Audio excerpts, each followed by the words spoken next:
जय हिंद। फिर से आपका स्वागत है मेरा YouTube चैनल में। मैंने पिछले वीडियो में आपको बोला था कि कोई भी छोटा से छोटा सेंटेंस हो या बड़ा से बड़ा सेंटेंस हो, अगर उस हिंदी सेंटेंस को आप इंग्लिश में चेंज करना चाहते हैं यानी इंग्लिश में ट्रांसलेट करना चाहते हैं तो आपको चार चीज़ चाहिए। कितना चीज़ चाहिए? चार चीज़। तो मैं वही चीज़ को एक एक करके बताने वाला था जो आज के वीडियो में आपको क्लियर हो जाएगा। तो पहला चीज जो हम बोले थे आपको वो था भाव। क्या था? वर्ब था। दूसरा था आपका एक्सिलरी भाव।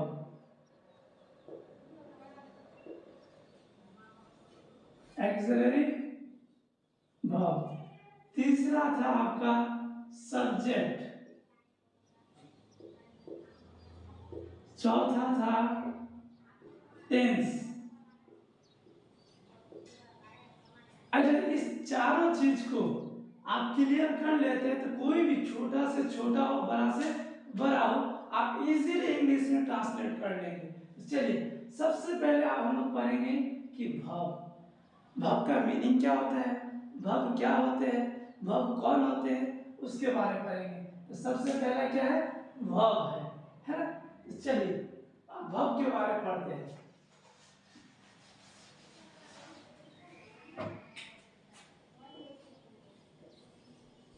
अब बात होती है कि सर भव का मतलब क्या है। तो भव का मतलब होता है कार्य या काम। ठीक, बहुत सारे मीनिंग होते हैं। ठीक है, कार्य या काम होते। बात होगा कि सर भव है क्या, भव कैसा है, क्या आप पहले से नहीं जानते? एकदम जानते हैं। अब भव मतलब काम। काम बोले तो आना, जाना, खाना, पीना आदि, यानी ऐसा ही बहुत सारा भव होगा। ये सब सारा क्या है? भव है। क्या है? सब भव। और सर भव को इजीली हम लोग कैसे पहचानेंगे हिंदी में? तो देखिए हिंदी में जो पहचानने का तरीका है तो लास्ट में देखिएगा, किसी भी हिंदी वर्ड के लास्ट में देखिएगा ना होगा। क्या होगा? ना होगा। देखिए ना है, ये सब सारे वर्ड में क्या है? ना है। तो ये सब पूरा क्या है? आपका भव है। आपको यही नहीं आगे, तो जैसे अब है चना, पटना, गन्ना, है ना, और भी है ऐसा जैसे थाना आदि। अब बोलिए क्या ये भव है? नहीं, ये भव नहीं। क्यों? क्योंकि चना क्या है? जो हम लोग चना खाते हैं वो चना, यानी वो कोई नाम है। अब पटना, पटना जगह का नाम है, कोई काम है क्या? कोई काम नहीं है। गन्ना जो ईख होते हैं उससे हम लोग बोलते हैं गन्ना, वो गन्ना क्या नाम है? थाना, थाना बोले तो कोर्ट कचहरी। क्या ये सब क्या है? भव है? नहीं, बिल्कुल नहीं। क्या है? नाम है। इसलिए बोलता है कि कुछ वर्ड यानी कुछ ना वाला वर्ड को छोड़कर जितना भी वर्ड के साथ क्या आएगा? ना आएगा, वो सब क्या होगा? भव होगा। जैसे चना, पटना, गन्ना, थाना, ये सब को छोड़ के और भी कुछ वर्ड हो सकते हैं। ऐसे को छोड़ के जितना वर्ड के साथ ना आएगा वो सब क्या होगा? भव होगा। तो उम्मीद है कि क्लियर हो गए हैं।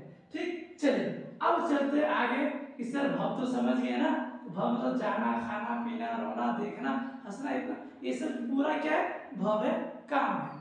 अब बात होती है कि सर भव को कितना, इस भव को हम लोग दो भाग में बांटे हैं। कितना भाग में बांटे हैं? दो भाग में बांटे हैं। जो पहला है और दूसरा। चलिए ए नंबर में आपका मेन भव, या दूसरा नाम भी बोल सकते हैं इसका फुल भव। ठीक, तीसरा भी बोल सकते हैं आप लेक्सिकल भव।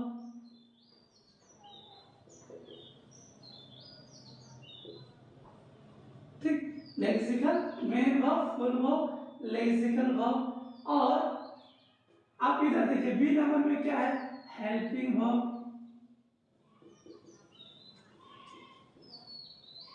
ठीक, अब दूसरा, इसका दूसरा भी नाम है वो है सपोर्टिंग वर्ब।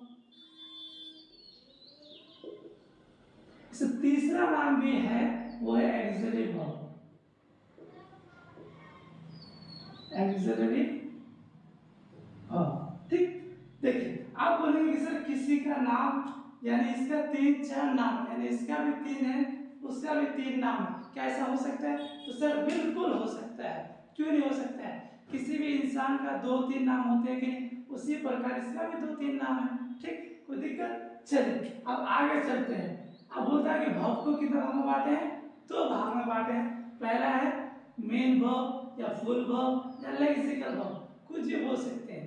और दूसरा क्या है? हेल्पिंग वर्ब या सपोर्टिंग वर्ब या एक्सिलरी वर्ब। कोई दिक्कत? चलिए अब बोलता है इस वर्ब को जो बांटे हैं 2 भाग में, किसके अनुसार? तो बोलता है काम के अनुसार बांटे। किसके अनुसार? काम के अनुसार, यानी वो जो जैसा काम करेगा वैसा ही नाम पड़ेगा। ये मेन तरीके से काम करे तो मेन वर्ब, या मदद करने का काम करे तो मदद करने वाला वर्ब। इसीलिए अब बात होता है कि चलिए पहले एक को लेते हैं हम लोग, वो लेते हैं ए वाला। ए वाला में से एक चुन लेते हैं, वो क्या है? चलिए मेन वर्ब। पहले किसको चुनेंगे? मेन वर्ब को। अब बात होती है कि सर मेन वर्ब का मतलब क्या होता है? तो मेन का जो मतलब होता है वो होता है मुख्य, या बोल सकते हैं खास, और वर्ब का काम या कार्य, यानी मुख्य या खास काम। कोई दिक्कत? अब बात होती है सर मेन वर्ब को कितना भाग में बांटे हैं। अब बात होती है मेन वर्ब को कितना भाग में बांटे हैं। तो मेन वर्ब को हम लोग 5 भाग में बांटे हैं। कितना भाग में बांटे हैं? 5 भाग में।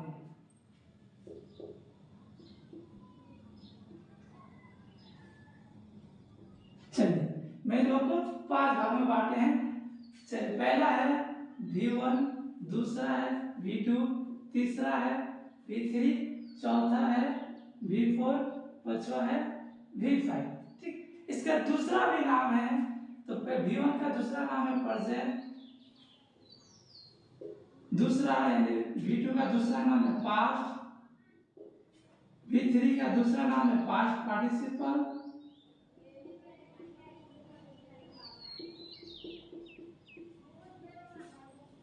अब चौथा जो इसका नाम है वो है आईएनजी, और पांचवा का दूसरा नाम जो है वो है यस या ईएस, ठीक।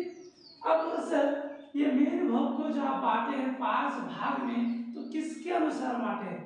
तो आप बात होती है कि सर मेन वर्ब को जो बांटे हैं 5 भाग में, वो बांटे हैं रूप के अनुसार, यानी फॉर्म के अनुसार। किसके अनुसार?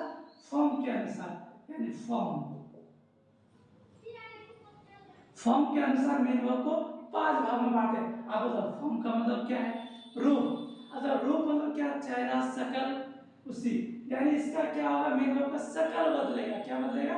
शकल, रूप बदलेगा। जैसे मैंने ले लिया गो, अब देखिए ये गो है, मेन वर्ब है, गो में जाना, अब जाना वर्ब है।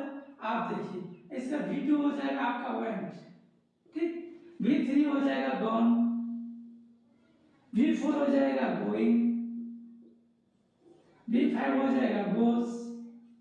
अब देखिए इसका रूप बदल रहा है कि नहीं? वही गो यहाँ पे वेंट बन गया, यहाँ पे गॉन बन गया, यहाँ पे गोइंग बन गया, और यहाँ गोस। तो इसका रूप चेंज हो रहा है। तो इसीलिए मेन वर्ब को किसके अनुसार बदले? फॉर्म के अनुसार। फॉर्म मतलब रूप। जैसे कि और ले लेते हैं स्पीक, आप देखिए V2 में हो जाएगा स्पोक, V3 में हो जाएगा स्पोकन, V4 में हो जाएगा स्पीकिंग, V5 में हो जाएगा स्पीक्स। देखिए इसका रूप चेंज हो रहा है, यानी है स्पीक्स, स्पीक से हो गया स्पोक, स्पोक से स्पीक से हो गया स्पोकन, स्पीक से हो गया स्पीकिंग, स्पीक से हो गया स्पीक्स। इससे क्या हो रहा है? रूप में चेंज हो रहा है। इसीलिए मेन वर्ब को किसके अनुसार बांटे हैं?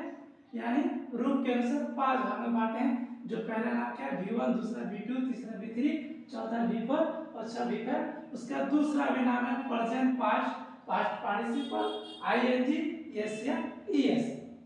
चलिए अब चलते हैं कि सर मैं हम लोग तो मेन वर्ब समझ गए, अब ये मेन वर्ब का दूसरा नाम है फुल वर्ब और तीसरा नाम है लेक्सिकल वर्ब। तो अगर एक समझ गए तो सोच लीजिए कि पूरा समझ गए। तो अब चलते हैं इधर यानी बी नंबर। सर अब बी नंबर में क्या है? तो बी नंबर में क्या है? Helping verb, supporting verb, axillary verb है। तो आप इसको जानते हैं। अब देखते हैं बी नंबर में है हेल्पिंग। हेल्पिंग बोलिए या एक्सिलरी वर्ब बोलिए? वर्ब, ठीक, यानी हेल्पिंग या एक्सिलरी वर्ब। चलिए अब बात होती है सर हेल्पिंग का मतलब क्या होता है? ये हेल्पिंग आया कहां से? तो ये हेल्पिंग जो है आया हेल्प से। कहां से आया? हेल्प। यानी हेल्प का मतलब क्या होता है? मदद करना। हेल्प का मतलब होता है मदद करना। तो हेल्पिंग का मतलब भी वही क्या होगा? मदद करना, यानी मदद करने वाला वर्ब। तो हेल्पिंग का मतलब होता है सहायक क्रिया, सहायक क्रिया। अब दूसरा नाम जाने तो जान सकते हैं कि मदद करने वाला काम, करने वाला काम। चलिए अब होता है हेल्पिंग या एक्सिलरी वर्ब का मतलब क्या? मदद करने वाला काम या सहायक। बात होता है सर कि ये मदद किसको करेगा? तो ये हेल्पिंग वर्ब या एक्सिलरी वर्ब जो है मदद करेगा मेन वर्ब को। सर कहाँ मदद करेगा? तो ये सब जो मदद करेगा सेंटेंस में मदद करेगा। कहाँ पे? सेंटेंस में।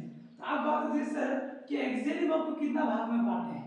एक्सिलरी वर्ब को कितना भाग में बांटे हैं या हेल्पिंग वर्ब को? तो बोलता है कि इसको 3 भाग में बांटे हैं। कितना भाग में? 3 भाग में बांटे हैं। तो पहला क्या है? तो पहला है primary, primary axillary, axillary verb. दूसरा क्या है? दूसरा है मॉडल एक्सिलरी वर्ब। तीसरा क्या है? Marginal axillary verb.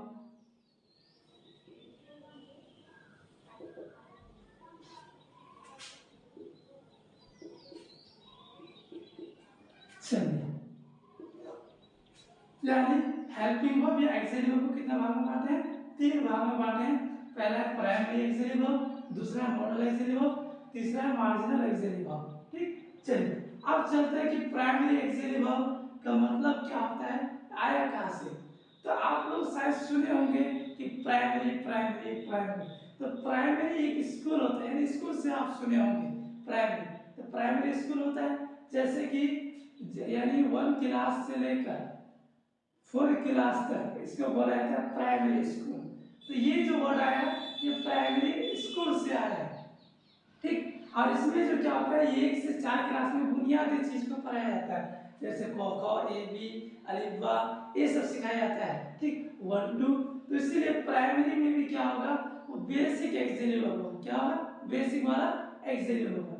तो प्राइमरी में एक्सिलरी वर्ब क्या क्या है? तो बोलता है प्राइमरी में एक्सिलरी वर्ब है इज, एम, आर, पोज, फोर, और दूसरा है डू, डस, डिड। तीसरा जो है वो है हैव, हैज, हैड। ठीक, ये है प्राइमरी एक्सिलरी वर्ब। ठीक, अब बोलते हैं कि मॉडल। अब मॉडल एक्सिलरी वर्ब क्या क्या है? ये मॉडल आया कहां से? तो देखिए ये मॉडल जो है ये आया मूड से।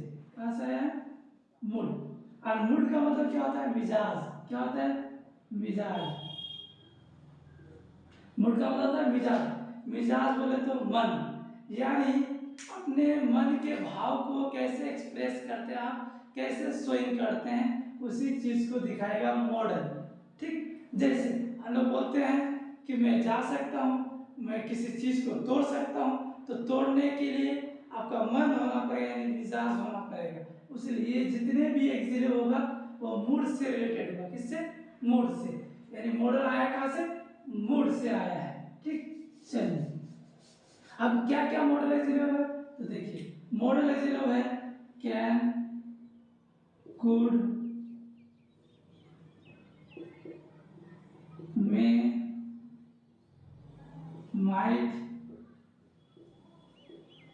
shall, should, will, would, है ना।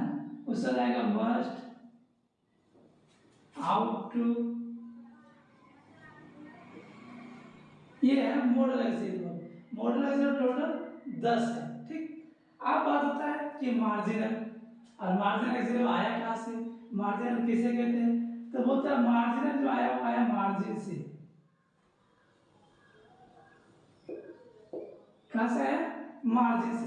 और मार्जिन मतलब होता है हाशिया या लकीर। जैसे एग्जाम वगैरह देते हैं तो हम लोग एक हिस्सा को छोड़ देते हैं और 3 हिस्सा को लिखते हैं, उसी को बोलता है, जो हिस्सा छोड़ते हैं उसको बोला जाता है मार्जिन, ठीक। तो दिक्कत तो मार्जिन से है।